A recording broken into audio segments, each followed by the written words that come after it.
Hello everyone, I am Manya Malhotra from Chandigarh Career Group and today we are going to study conjunction spotting errors part 1. So let us begin.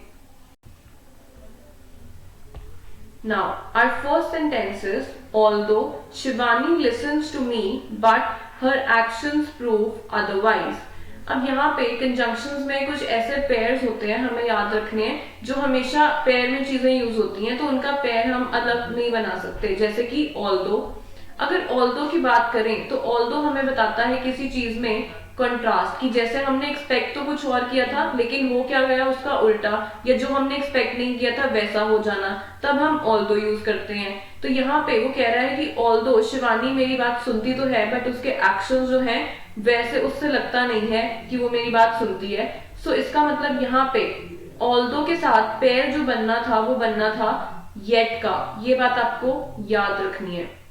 अगर कभी भी कोई sentence आता है आपको although से start हो रहा है जो, तो या तो आप ऑल्दो के साथ यहाँ पे लगा सकते हो कॉमा और उसके बाद अपनी सेकंड जो बात है वो कहनी स्टार्ट कर सकते हो विदाउट एनी कंजंक्शन फर्दर। लेकिन अगर आपने यहाँ पर कॉमा नहीं लगाया है तो आपका पेयर जो है वो ऑल्दो का, दो का, किसी का भी अगर आप पेयर बना रहे हो दो या ऑल्दो तो उसका पेयर येट के साथ बनता है बट के साथ नहीं बनता। तो आपका सही सेंटेंस बनेगा although Shivani listens to me yet her actions prove otherwise. Moving on to the next sentence. Most of the girls are doing their post graduation because they may get good husbands. अब इसमें देखो इन्होंने conjunction लगाई है because जो हम दो sentences को ज्वाइन करने के लिए यूज कर रहे हैं। अब आपको पता होगा बिकॉज का मतलब होता है क्योंकि, ठीक है। तो ये कह रहे हैं कि मोस्ट गर्ल्स पोस्ट ग्रेजुएशन कर रही हैं क्योंकि उन्हें अच्छा हस्बैंड मिले। क्योंकि नहीं, हम अगर एक्चुअल में अगर मैं इसे हिंदी में आपको बोलकर बताऊं तो हमें बोलना चाहिए ताकि उन्हें अच्छा हस्बैंड मिले। मोस्ट गर्ल्स पोस्ट ग्रेजुएशन कर रही हैं ताकि उन्हें अच्छा हस्बैंड मिले। ये आपको अप्रोप्रिएट लग रहा होगा। तो यहाँ पे बिकॉज की जगह हमें यूज करना चाहिए सो दैट। सो दैट जिसका मतलब है ताकि, जो मैंने आपको बोला उससे आपका करेक्ट मीनिंग निकलेगा, बिकॉज से नहीं निकलेगा। तो सही सेंटेंस बनेगा most of the girls are doing their post graduation so that they may get good husbands. Moving on to the next sentence. Such was her pronunciation as I could not understand her. अब इसमें देखो इन्होंने pair बनाया है conjunction सच का और as का।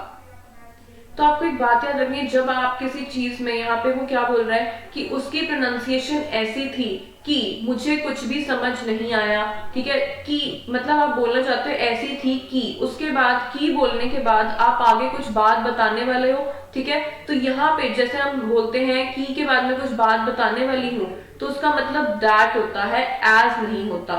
तो यहाँ पे एज की जगह आएगा such was her pronunciation that I could not understand her. Moving on to the next sentence. Sonal asked that who he was. अब यहाँ पे देखो बात हुई है asked की, ठीक है ना, मतलब कि क्वेश्चन पूछा जा रहा है। यहाँ पे इनडायरेक्ट स्पीच में वो बता रहे हैं who he was, ठीक है। तो जब भी हम इनडायरेक्ट डायरेक्ट स्पीच करते हैं तो उसमें asked जब भी आता है आपके पास तो आपको एक चीज याद रखनी है कि उसके बाद दैट कभी भी नहीं आता है। ये एक रूल आपको याद रखना है। जब भी हम आस्क्ड की बात करें, टोल्ड के बाद आ सकता है लेकिन आस्क्ड के बाद नहीं आता, ठीक है ना। तो ये आपको याद रखना है, दैट नहीं आएगा इसके बाद। तो आप लिखोगे Sonal asked who he was. Moving on to the next sentence. Sarah looked at him in such distress as he had to look away. अब जैसे पहले मैंने आपको बताया सच और एज का इन्होंने जो पेयर बनाया है तो वो फिर से यहाँ पे एज की जगह अगर हम दैट लगाएं तो हमारा सेंटेंस सही बनेगा, क्योंकि वो कहना चाह रहा है कि सारा उस तरह से उसकी तरफ देख रही थी इतने डिस्ट्रेस पे कि आगे वो बताने वाला है क्या बात है। तो यहाँ की का काम कौन कर रहा है, दैट, कि he had to look away, कि उसे दूसरी तरफ देखना पड़ा, ठीक है। Moving on to the next sentence. The film is interesting and the previous one was boring. अब यहाँ पे देखो, एक फिल्म तो इंटरेस्टिंग थी, ठीक है, और जो प्रीवियस वाली थी वो क्या थी, बोरिंग। तो मतलब ये क्या हो गया, कंट्रास्ट हो गया कि एक चीज इंटरेस्टिंग है और दूसरी उसकी ऑपोजिट है।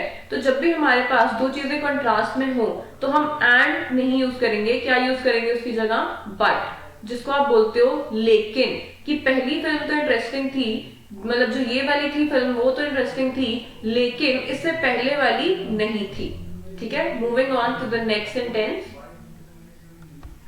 My brother has no chance than to start his own business. अब यहाँ पे देखो, इन्होंने than लिखा हुआ है। than होता है किसी चीज का कंपैरिजन करने के लिए, पर यहाँ पर हम कंपैरिजन नहीं कर रहे हैं, हम बोल रहे हैं कि मेरा जो भाई है उसके पास कोई और चांस नहीं है, किसके अलावा, लेकिन किसके अलावा नहीं है, अपना बिजनेस स्टार्ट करने के अलावा। तो उस चीज के लिए आप यहाँ पे लिखोगे बट, कि मेरे भाई के पास और कोई चांस नहीं है but to start his own business. So your sentence will be, my brother has no chance but to start his own business. Moving on to the next sentence. Mr. Saransh had hardly finished his meal that he resumed his duty. Now, अभी मैंने आपको जैसे बोला कुछ conjunctions के pairs आपको याद रखने हैं, तो एक है आपके पास hardly और सेकेंड यहाँ पे एक पेयर बनाया है that के साथ। तो आपको याद रखना है कि जब भी hardly या फिर scarcely ये वर्ड्स आपको देखने को मिले तो इनका जो पेयर बनता है वो बनेगा when के साथ। ये गोल्डन रूल है और बहुत जगह आपको एरर से पूछे जाएंगे, so keep it in mind कि यहाँ पे when का पेयर बनेगा। So your sentence will be, mister Saransh had hardly finished his meal when he resumed his duty. Moving on to the next sentence. I don't know whether Rohit is equally good as Puneet. अब यहाँ पर आप अगर देखो equally good as, मैंने पहले भी आपको बताया कि जब हम कंपैरिजन करते हैं एडजेक्टिव्स में, तो जैसे आप कंपैरिजन करते हो तो as, उसके बाद पॉजिटिव डिग्री ऑफ एडजेक्टिव लगेगी एंड फिर से as लगेगा। तो ये स्ट्रक्चर होना चाहिए हमारा कंपैरिजन के लिए अगर हम as से कंपैरिजन कर रहे हैं। अब जैसे यहाँ पर इन्होंने as लगाया है तो इस स्ट्रक्चर के हिसाब से हमें लिखना चाहिए as good as, तो ये equally को हम डिलीट करके as लिखेंगे and our correct sentence will be, I don't know whether Rohit is as good as Puneet.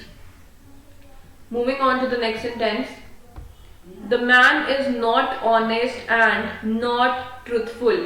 जब आपके पास ऐसा सेंटेंस हो कि दोनों ही चीजें नेगेटिव हैं, कि ना तो वो ऑनेस्ट है और ना ही ट्रूथफुल है, ठीक है, दो हैं चीजें और दोनों ही क्या है, नेगेटिव, या दोनों की आपने क्या कर दिया, रिजेक्ट, कि भाई ना तो वो ऑनेस्ट है और ना ही ट्रूथफुल है, तो ऐसे केस में हम नीदर नॉर यूज करते हैं। दो बार नॉट यूज करने की जगह आप नीदर नॉर यूज करोगे, तो आप बोल सकते हो the man is neither honest nor truthful. And को यहां से हटा दो, उसकी कोई जरूरत नहीं है, आप सीधा बोलोगे the man is neither honest nor truthful. तो ये बनेगा आपका correct sentence. Moving on to the next sentence. The weather forecast predicted snow for today and it is raining. अभी मैंने आपको बोला कि जब हम कंट्रास्ट के सेंटेंस बनाएं तो एंड नहीं, हमें बट यूज करना है, क्योंकि यहाँ हम लेकिन बोलना चाह रहे हैं कि वेदर फोरकास्ट तो ये था कि आज बर्फ पड़ेगी, लेकिन हुआ क्या, बारिश हो रही है, तो लेकिन मतलब बट, तो एंड की जगह बट यूज करेंगे। हमारा करेक्ट सेंटेंस बनेगा, the weather forecast predicted snow for today but it is raining. Moving on to the next sentence. Make haste lest you would miss the train. अब यहाँ पर देखो lest का मतलब होता है otherwise, जैसे हम otherwise बोलते हैं वैसे ही lest, सेम मतलब है इनका, ठीक है। तो यहाँ पे आपको याद रखना है कि जैसे lest है, जब भी आपको देखने को मिले इसका पेयर बनता है should के साथ। ये भी बहुत इंपॉर्टेंट रूल है, नोट डाउन कर लो आप सब। लेस के साथ हमेशा शुड का पेयर बनता है और वो यहाँ पे इन्होंने लिखा वुड, जो कि हो गया गलत, तो यहाँ पर हमें शुड लिखना चाहिए। So our correct sentence will be, make haste lest you should miss the train. Moving on to the next sentence. As soon as I reach there, then I will telephone you. अब यहाँ पे देखो as soon as, उसने बोला कि जैसे ही मैं वहां पहुंचूंगा मैं तुम्हें कॉल करूंगा, तो as soon as का मतलब ही यही है कि जैसे ही पहुंचूंगा वैसे ही आगे का आप जो भी काम करना चाह रहे हो, जैसे टेलीफोन करना, तो यहाँ पर देन की कोई भी जरूरत नहीं है। जब आपने as soon as बोल दिया तो इसी बात से क्लियर है कि जैसे ही आप वो एक चीज करोगे साथ में ही आप दूसरी चीज उसके साथ ही कर लोगे, तो यहाँ पे देन का कोई भी काम नहीं है। दिस इज एडिशनल और you can say superfluous, redundant, जिसकी कोई जरूरत नहीं है। सो your sentence will B as soon as I reach there I will telephone you. Moving on to the next sentence. The managing director, well as the board members, was in favor of taking strict action against the striking workers. अब यहाँ पे इन्होंने लिखा managing director well as का यहाँ पे कोई भी मतलब ऐसे सेंसिबल मीनिंग नहीं निकल रहा है, यहाँ होगा as well as, right, as well as. अगर हम एज के साथ इसका पैर बनाएं एज का और फिर लिखें तो हमारा करेक्ट हो जाएगा सेंटेंस।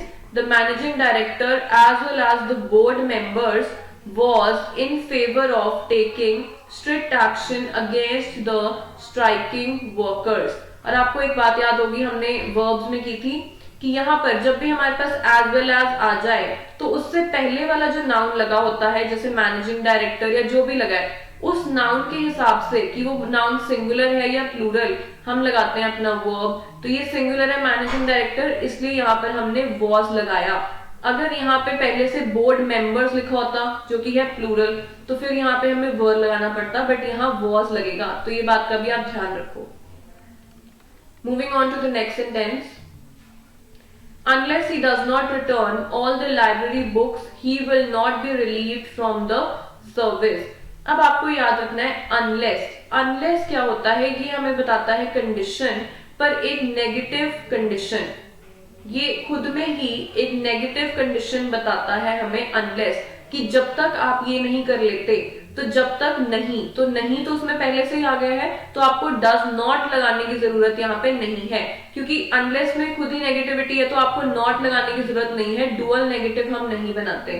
तो आपका यहाँ पे सेंटेंस बनेगा unless he returns all the library books, he will not be relieved from the service। Moving on to the next sentence. Okay, so here we have the end of the video. Some more sentences I'll be discussing with you in the part 2 of conjunctions. So for that, be ready and I'll just meet you soon. Thank you so much.